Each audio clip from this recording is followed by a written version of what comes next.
안녕하세요. 심층 분석 시간입니다. 오늘은 진짜 운전자라면 누구나 한 번쯤은 했을 법한 주제. 바로 그 도로 위의 눈, 과속이랑 신호위반 단속 카메라에 대해서 한번 깊이 파헤쳐 보겠습니다. 보내주신 그 영상 자료, 과속 신호 단속 카메라 작동 원리, 이거 보니까 흥미로운 내용이 많더라고요. 다들 그런 경험 있으시죠? 교차로에서 노란불인데 이거 말아 하다가 그냥 쓱 지나갔는데 어휴 찍혔나? 하고 막 며칠 동안 신경 쓰이고, 아니면 갑자기 카메라 보여서 급브레이크 콱 밟고 막 목 잡고 그랬던 기억도요. 근데 자료 보니까 생각보다 단속 안 되는 경우도 꽤 있다네요. 오늘 저희가 파헤쳐볼 이 내용들이 여러분 안전운전에 좀 도움이 되고, 평소에 이거 진짜 궁금했는데 하는 거 좀 시원하게 풀어드릴 수 있으면 좋겠습니다. 그리고 진짜 유익하다 싶으시면 주변 분들한테도 좀 공유해 주시고, 저희 채널 구독, 좋아요 이것도 좀 꾹 눌러주시면 저희가 이런 지식 탐구하는 데 정말 큰 힘이 됩니다.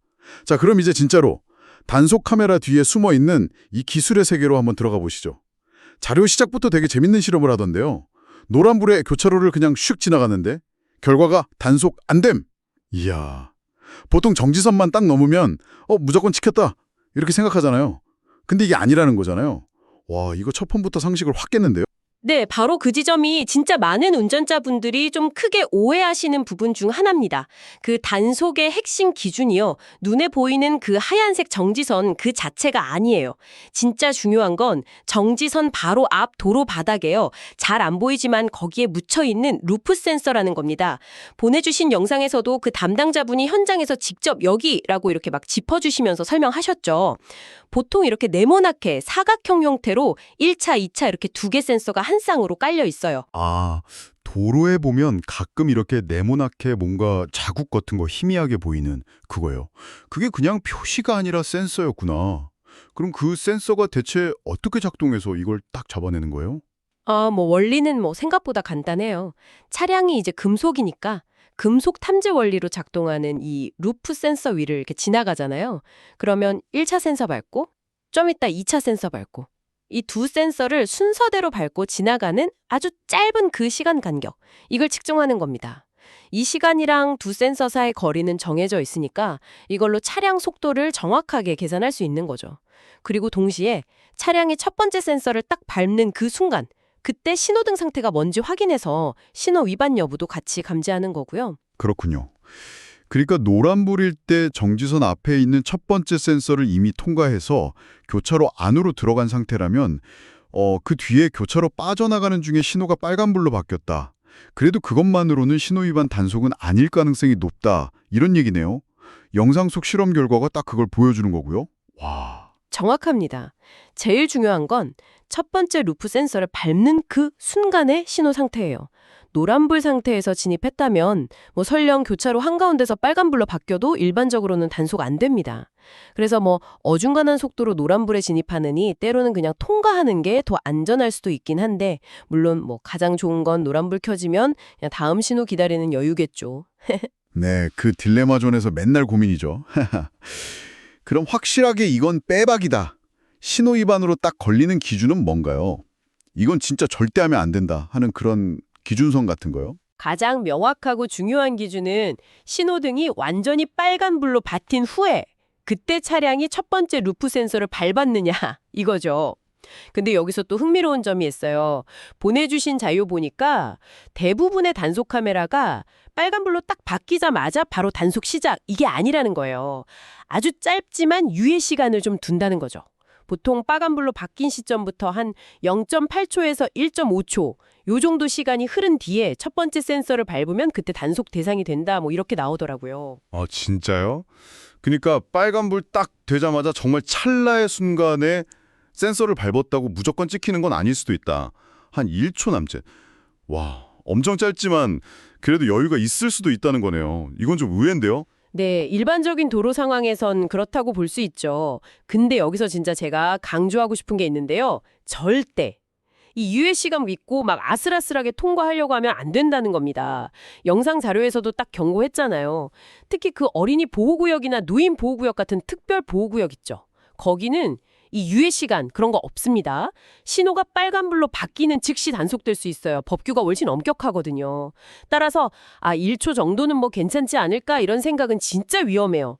가장 안전하고 확실한 방법은 그냥 신호등 빨간불이면 무조건 정지선전에 멈춘다 이렇게 생각하시는 겁니다. 예외는 없다고 생각하는 게 제일 좋아요. 안전이 최우선이니까. 근데 말이죠. 요즘 도로 다니다 보면 예전처럼 바닥에 막 센서 표시 같은 거 잘 안 보이는 곳도 많고 카메라 모양도 좀 달라진 것 같아요. 예전에 좀 길쭉했는데 요즘엔 좀 더 크고 옆으로 넙대대한 모양? 그런 거요? 자료에서도 이런 신형 카메라 얘기가 나오던데 이건 기존 방식이랑 아예 다른 건가요? 맞습니다. 기술은 계속 발전하니까요. 단속 방식도 그에 맞춰서 계속 진화하고 있습니다. 최근에 새로 설치되거나 교체되는 카메라 중에 보면 외형이 기존의 그 세로로 길쭉한 형태가 아니라 가로로 좀 더 넓고 큰 형태를 띈 것들이 많죠. 이런 신형 카메라들은요, 바닥에 그 루프 센서를 깔 필요가 없어요. 카메라 자체에 내장된 고성능 센서로 차량 움직임을 그냥 직접 감지하고 분석합니다. 주로 레이더 기술이나 아니면 카메라 영상 자체를 분석하는 영상 분석 기술 이런 걸 활용하죠. 오호, 레이더랑 영상 분석이요? 그럼 이제 카메라 바로 앞에서만 속도 잠깐 확 줄이는 운전자들, 그 오랜 꼼수 있잖아요. 그거 이제 더 이상 안 통하겠네요. 바닥에 센서가 없으니까. 그렇죠. 루프 센서 방식은 딱 그 센서가 설치된 비교적 좁은 지점, 거기를 통과하는 그 순간, 그때 속도를 재는 거였잖아요. 근데 이 레이더나 영상 분석 기반의 신형 카메라들은 훨씬 더 넓은 영역, 그리고 카메라로부터 꽤 먼 거리에서부터 다가오는 차량의 속도나 움직임을 계속 추적하고 감지할 수 있어요.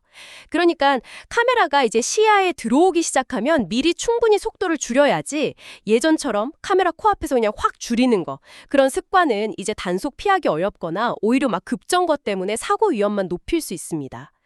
기술 발전을 못 따라가는 운전 습관인 거죠. 야, 기술이 운전자들의 그 꼼수보다 진짜 한 수 위로 발전하고 있네요. 하하. 그리고 앞에서만 찍던 카메라랑 달리 요즘은 차량 뒷공무니, 그러니까 후면 번호판을 찍는 카메라도 엄청 늘었잖아요. 자료에서도 보니까 전국적으로 막 확대 설치 중이라던데 이건 또 어떤 특징이 있고 왜 필요한 걸까요? 후면 단속 카메라는 말 그대로 차량이 단속 지점을 완전히 통과한 다음에 그 뒤쪽 한 20m 정도 거리에서 차량의 뒷번호판을 찌는 방식입니다. 이것도 역시 앞에서만 속도 딱 줄이고 단속 지점 지나면 다시 쌩 하고 과속하는 행위, 이걸 막으려는 목적이 크죠. 속도 측정은 주로 레이더 센서를 이용하고요. 신호 위반 여부는 영상 분석 기술로 판단합니다. 전방 카메라랑 후방 카메라가 같이 설치돼서 서로 연동되는 경우도 있고요. 그렇군요. 그럼 오토바이 운전자들한테는 특히 이게 더 신경 쓰이겠어요. 오토바이는 앞에는 번호판 없으니까 기존 카메라로는 단속하기 좀 어려웠잖아요. 네, 맞습니다. 후면 단속 카메라 도입의 주요 목적 중 하나가 바로 이륜차, 그러니까 오토바이의 법규 위반 행위를 좀 효과적으로 단속하기 위해서예요. 후면에만 번호판이 붙어있는 오토바이 과속이나 신호 위반, 이걸 정확하게 잡아낼 수 있죠. 심지어 영상자로 보니까 단순히 속도나 신호 위반뿐만 아니라 그 영상 분석 기술로 헬멧 안 쓴 거 있죠. 그것까지 감지해서 단속할 수 있다고 하더라고요. 안전이랑 직결된 문제니까요. 물론 자동차 운전자 역시 후면 단속 카메라의 명백한 단속 대상이니까 카메라 지났다, 이제 괜찮겠지 하고 방심하면 절대 안 됩니다. 네네. 오토바이든 자동차든 뭐 안전운전은 당연히 필수죠. 고정식 카메라 말고도 우리가 도로에서 만나는 단속 카메라들이 또 있잖아요. 고속도로 같은 데서 가끔 보이는 그 이동식 카메라 부스라던가 아니면 요즘 진짜 많이 늘어난 구간 단속 카메라요. 이것들도 방식이 좀 다른가요? 네, 조금씩 다릅니다. 그 이동식 카메라는 보통 도로변에 설치된 네모난 부스 안에 카메라 장비를 넣어두고 단속하는 방식이잖아요. 근데 이게 항상 그 자리에 있는 게 아니라 불시에 설치하거나 위치를 옮기기도 해서 예측하기가 좀 어렵다는 특징이 있고요. 그리고 사용하는 카메라 종류나 설치 각도에 따라서 고정식 카메라보다 훨씬 먼 거리에서부터 차량 속도를 잴 수도 있어요. 그러니까 고속도로 같은 데서 이동식 카메라 부스가 보인다. 그래서 부스 바로 앞에서만 속도 줄이는 거. 이것도 역시 위험할 수 있다는 거죠. 뭐 영상 자료에서 나온 것처럼 가끔 빈 부스만 있기도 하지만 언제 진짜 단속할지는 모르니까 항상 주의해야 하고요. 그리고 구간 단속. 이거 정말 많은 운전자분들이 헷갈려 하시거나 좀 오해하는 부분인데요. 기본 원리는 구간 시작 지점이랑 종료 지점, 이 두 곳에 설치된 카메라가 지나가는 차량 번호판을 딱 인식하고 각 지점을 통과한 시각을 기록하는 거예요. 이 두 지점 사이 거리는 딱 정해져 있으니까 통과하는 데 걸린 시간을 계산하면 그 구간에서의 평균 속도를 알 수 있겠죠. 이 평균 속도가 제한 속도를 넘으면 단속되는 방식입니다. 아, 그럼 그 구간 안에서 평균 속도만 잘 맞추면 되는 거 아니에요? 예를 들어서 뭐 중간에 좀 빨리 달리더라도 나중에 좀 천천히 가서 평균만 딱 맞추면 괜찮은 거 아닌가요? 저 그렇게 알고 있었는데. 보내주신 자료에서 아주 그냥 명확하게 짚어주고 있는데요. 구간 단속은 단순히 평균 속도만 보는 게 아니에요. 총 3번, 3번의 단속 기회가 있다는 사실을 꼭 기억해야 합니다.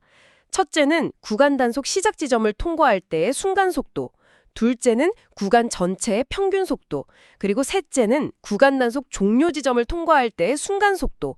이 세 가지 중에서 단 하나라도 제한 속도를 넘으면 단속될 수 있다는 겁니다. 아, 세상에, 진짜요?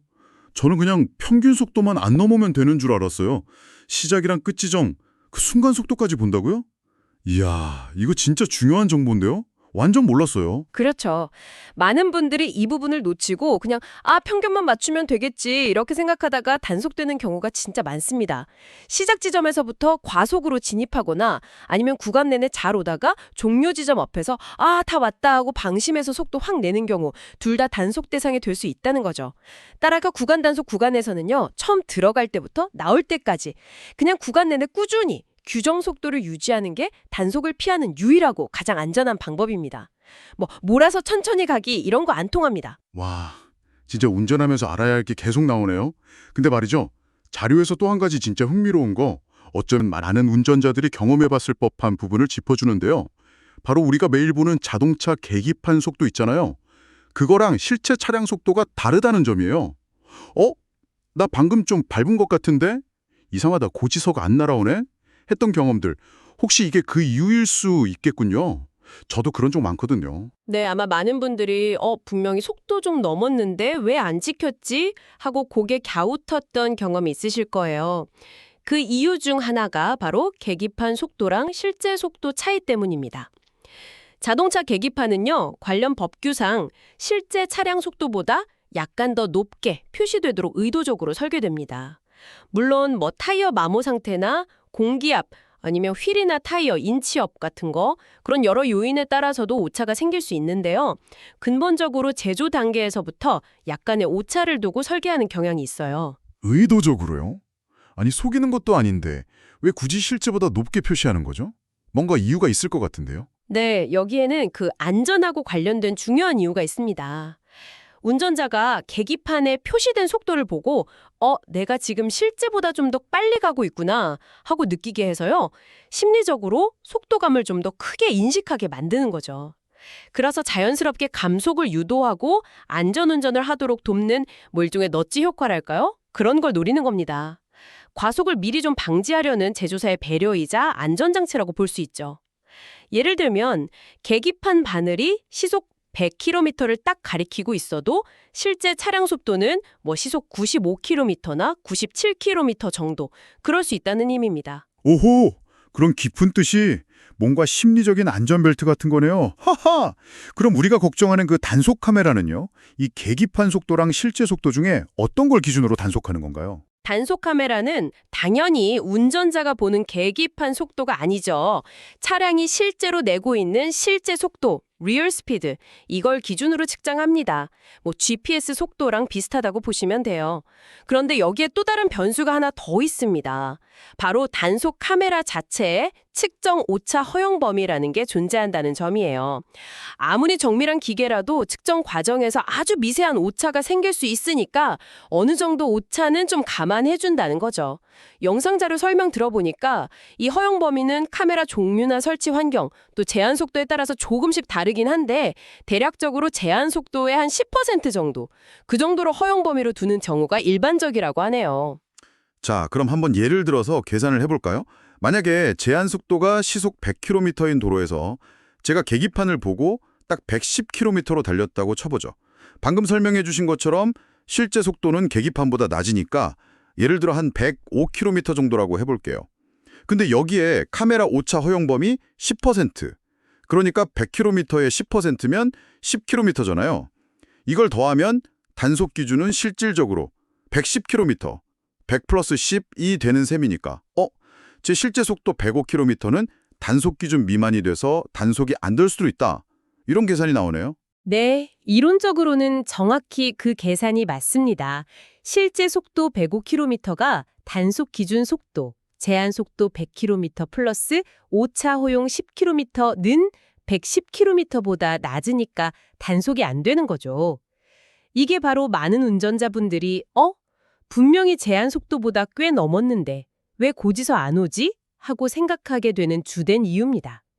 그 계기편 속도랑 실제 속도 차이, 그리고 단속 카메라의 오차 허용 범위, 이 두 가지 요소가 복합적으로 작용한 결과인 셈이죠. 하지만 여기서 정말 중요한 건요. 이 오차 범위를 마치 무슨 숨겨진 10km 쿠폰처럼 생각하고 막 악용하거나 맹신하면 절대 안 된다는 점입니다. 자료에서도 계속 강조하듯이 모든 카메라 오차 범위가 딱 10%인 것도 아니고요. 더 정밀하게 측정되거나 오차 범위가 훨씬 적은 카메라도 분명히 있습니다. 또 측정 방식이나 기술도 계속 발전하고 있고요. 따라서 가장 현명하고 안전한 방법은 그냥 계기판 속도를 기준으로 항상 규정 속도를 지키는 겁니다. 오차 범위에 기댈 생각은 안 하시는 게 좋습니다. 네, 맞습니다. 혹시나 하는 마음에 아슬아슬하게 운전하는 것보다 그냥 마음 편하게 규정 속도 지키는 게 훨씬 중요하죠. 안전이 최고니까요. 근데 그래도 사람 마음이라는 게 운전하다 보면 이번엔 진짜 찍힌 것 같아 하고 몇 주 아닌 몇 주 동안 불안에 떨 때 있잖아요. 저도 예전에 과태료 고지서 날아올 때까지 괜히 우편함만 계속 들여다봤던 기억이 있거든요. 근데 이제는 그렇게까지 마음 졸일 필요가 없다고요. 자료에서 진짜 유용한 방법을 알려주던데요. 네, 맞습니다. 요즘은 진짜 예전처럼 과태료 고지서 우편으로 날아올 때까지 막 가슴 졸이면서 기다릴 필요가 전혀 없어요. 다행히 실시간으로 본인 단속 내역을 직접 확인할 수 있는 아주 편리한 방법이 있습니다. 바로 경찰청 교통민원 24, 흔히들 이파인이라고 부르죠. 그거 이용하시면 됩니다. 스마트폰 앱으로도 나와 있고요. 이파인. 저 들어본 것 같아요. 그거 어떻게 이용하면 되나요? 아주 간단해요. 포털 사이트에서 그냥 이파인이나 교통민원 24 이렇게 검색해서 해당 웹사이트 들어가시거나 앱 설치하신 다음에 본인 인증 절차 거쳐서 로그인하시면 됩니다. 카카오톡이나 네이버 같은 걸로 간편 인증하셔도 되고 아니면 기존의 공동인증서, 예정 공인인증서죠. 그걸로 본인 확인하셔도 되고요. 로그인한 다음에는요? 어디로 들어가야 볼 수 있어요? 로그인을 하셨으면 그 메인 화면이나 메뉴에서 최근 단속 내용 이런 비슷한 이름의 메뉴가 있을 거예요. 그거 찾아서 클릭하시면 됩니다. 영상 자료에서도 직접 이렇게 시연하면서 보여주었죠. 그 메뉴 들어가서 본인 차량 번호 입력하고 조회 딱 누르면 최근 일정 기간 동안 과속이나 신호 위반으로 단속된 사실이 있는지 바로 즉시 확인할 수 있습니다. 만약에 단속된 내역 없으면 조회된 무인 단속 내역이 없습니다. 이런 메시지가 뜰 거고요.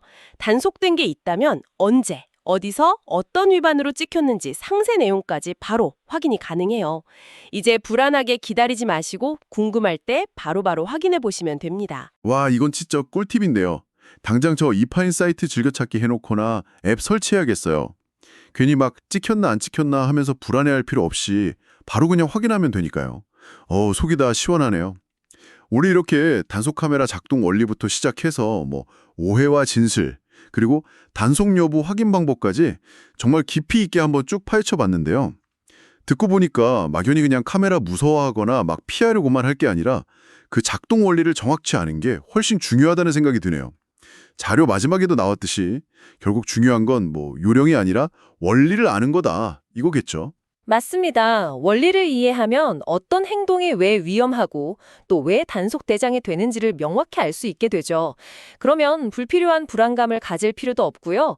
반대로 이 정도는 괜찮겠지 하는 그런 아니란 생각으로 억울하게 단속되는 상황도 피할 수 있게 됩니다. 이제 도로 위에서 단속 카메라 딱 마주쳤을 때 그냥 단순히 나 찍는 감시자 이렇게만 보는 걸 넘어서 그 안에 담긴 센서 기술, 레이더, 영상 분석 같은 그런 원리들을 떠올리면서 이런 식으로 나를 감지하고 있구나 하고 이해하실 수 있을 겁니다. 아는 만큼 안전해지는 거죠. 오늘 다룬 내용들을 바탕으로 조금 더 상상력을 발휘해보면 미래의 교통 단속 기술은 또 어떻게 진화할까 궁금해지기도 합니다. 예를 들어서 인공지능 AI 기술이 더 발전하면 단순히 특정 지점에서 속도 얼마 넘었네, 신호 위반했네 이런 단편적인 정보만 단속하는 걸 넘어서요. 운전자의 평소 주행 패턴 있잖아요. 급가속, 급감속 얼마나 자주 하는지, 차선 변경 스타일은 어떤지 이런 빅데이터를 종합적으로 분석해서 위험 운전 지수 같은 걸 딱 산출하는 거죠. 그래서 이걸 기반으로 사고 위험이 좀 높은 운전자한테는 사전에 경고를 보낸다거나 아니면 보험료에 차등을 둔다거나 그런 시스템이 등장할 수도 있지 않을까요? 단순히 법규 위반 적발을 넘어서 운전 행태 그 자체를 평가하고 관리하는 시대로 나아갈 수도 있겠다. 이런 생각이 드네요. 여러분은 미래의 교통 시스템이 어떻게 변할 것 같으신가요? 한번 생각해 보시면 흥미로울 것 같습니다. 오늘 저희와 함께 이 단속 카메라의 세계를 깊이 탐구해 주셔서 정말 감사합니다. 다음 시간에도 여러분의 지적 갈증을 확 풀어드릴 새롭고 흥미로운 주제로 다시 찾아뵙겠습니다. 안전운전하세요.